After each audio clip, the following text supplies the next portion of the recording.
ছুরি মারার চেষ্টা করছে।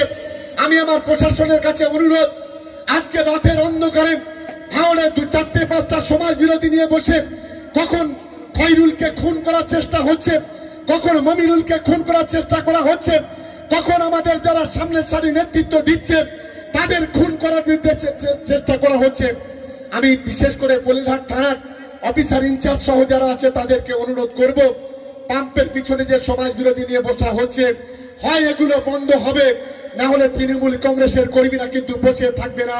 এর যোগ্য জবাব সুদে আসলে কড়াই গন্ডায় দেবে। এটা আমি অনুরোধ করছি যে আপনারা বিষয়টা দেখুন। আমরা নতুন করে আমরা ভাঙড় বিধানসভাতে একজন মায়ের কোল খালি হতে দিতে পারি না। আমরা নতুন করে কোন সন্তানকে আমরা পিতৃহারা হতে দিতে চাই না। আমরা নতুন করে ভাঙড়ে রক্ত ঝরাতে চাই না। কিন্তু আজকের কিছু সমাজ বিরোধী পিছন রাতের অন্ধকারে বসে বিভিন্ন ধরনের চক্রান্ত করছে, আমাদের খবর আছে। আর এই সমাজ বিরোধীদের যিনি নেতা তার একজন ঘনিষ্ঠ লোক আছে, তার কাছে বেশ কিছু আগ্নেয়াস্ত্র আছে, তারও খবর আছে।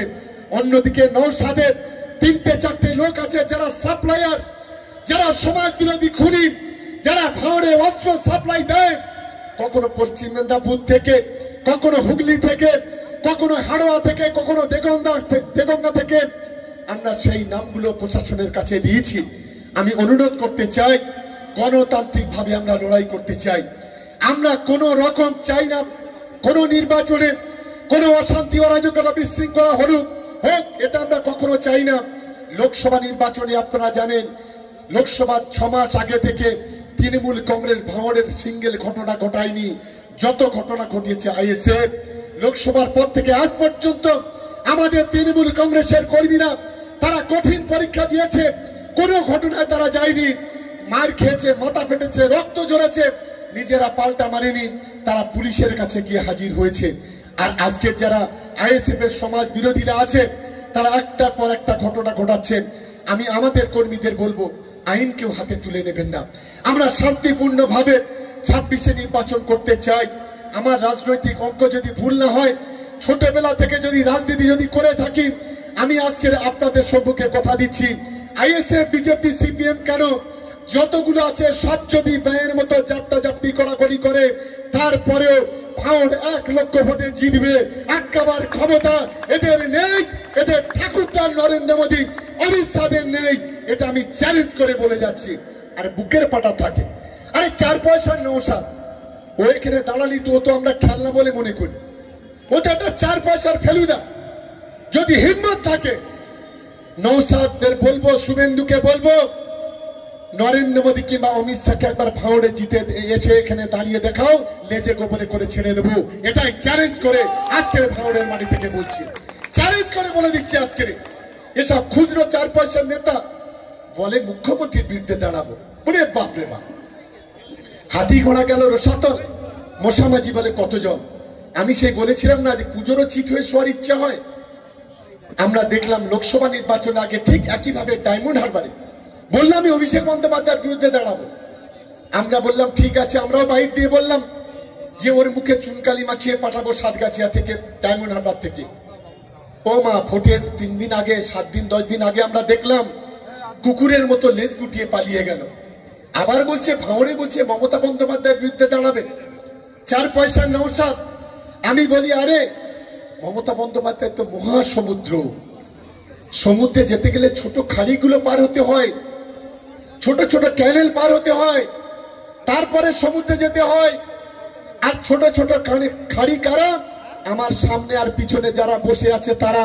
আগে এদের টপকাতে হবে, তারপরে মমতা বন্দ্যোপাধ্যায়ের কাছে যাওয়ার স্বপ্ন দেখতে হবে। নওশাদ, অনেক ধোকা দিয়েছো 24 সালে, ধোকা দিয়ে ভাঙড়ে ভোটে জিতেছো, অনেক মিথ্যা কথা বলেছো।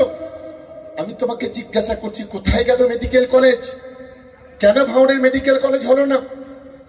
গত 5 বছরে কেন তুমি 1 ফুট রাস্তা করতে পারোনি? গত 5 বছরে ভাঙড় এত পিছিয়ে কেন?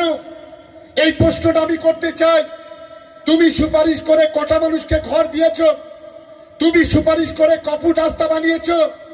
তুমি সুপারিশ করে কটা লাইট দিয়েছো ভাঙড়ে? এই প্রশ্নটা আমি করতে চাই। শুধুমাত্র ধাপ্পা, শুধুমাত্র ভাওতা, শুধুমাত্র প্রতারণা। ভাঙড়ের মানুষ এত বোকা নয়। অনেক কাজ করেছো তুমি তোমার ভাই ওই দালাল আব্বাসকে নিয়ে। আমি বলছি ওই দালালকে বলো না, আব্বাসকে বলো না আমার বিধানসভায় গিয়ে দাঁড়াতে। ও নাকি অনেক জনপ্রিয় নেতা, ফুঁক দিলে নাকি আবার কি হয়, ফুঁক দিয়ে নাকি গাছ নাকি মাটি হয়ে যায়, মাটি নাকি গাছ হয়। এখন নতুন নতুন ফতোয়া ধরেছে, বলছে আমি যদি কারোর ফুঁক দিব, পিছন থেকে ফুঁক দেবো তো সে নাকি ঘুরে দাঁড়াবে। আমি জীবনে কোনোদিন 14 বছর বাবা শুনিনি এই ধরনের কথা বলছি, এত ভারতা লোকে দেয়। আমি সে আব্বাসের বলছি, আজকে নওশাদের বলছি যে যদি বুকের বাটা থাকে, ক্যানিং এবং ভাওর দুই ভাই ভাগ করে নাও, কোনটাতে দাঁড়াবে, কোনটাতে দাঁড়াবে ঠিক করে নাও। দুই ভাই দুটাতে দাঁড়াও।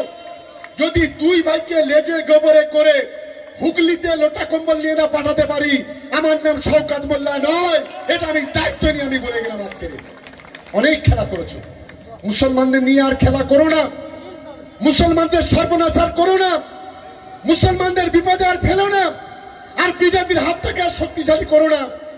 এটা আমি অনুরোধ করছি। এখনো পর্যন্ত সম্মান আছে।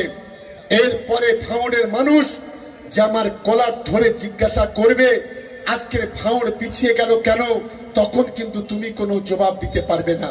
তাই আমি সকলকে বলবো, এবারে 21শে জুলাই